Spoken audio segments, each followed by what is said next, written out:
This is Mountaintop History, a podcast telling the story of Monticello and all who lived and labored at this plantation. I'm Kyle Chattleton.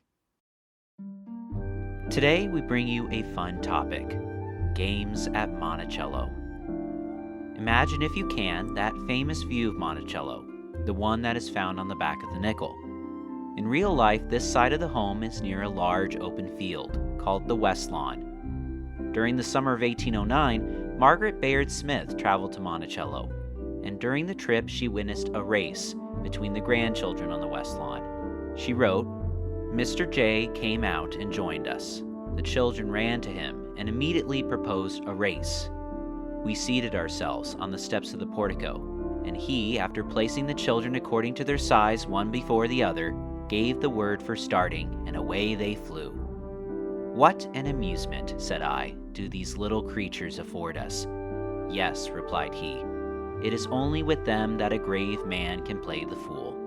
They now called on him to run with them, and he did not long resist."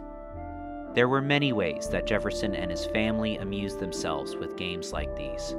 Jefferson himself was a fan of chess, while the grandkids would play board games with fantastic titles like the royal and most pleasant game of Goose.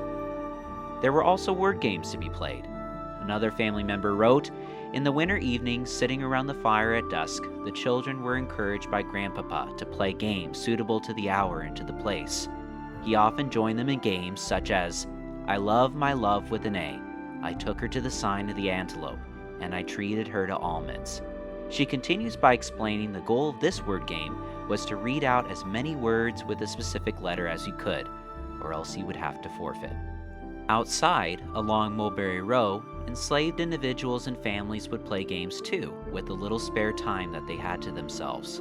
Throughout the Monticello plantation, archaeologists have uncovered dominoes, clay marbles, jaw harps, doll parts, and dice, evidence that the enslaved people of Monticello eked out time for play within the cruel confines of slavery.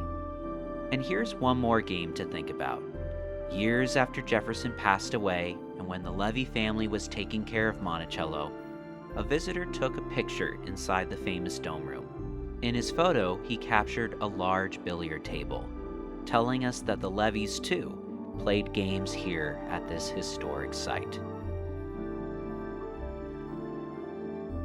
This has been another edition of Mountaintop History, a collaboration between WTJU and the Thomas Jefferson Foundation.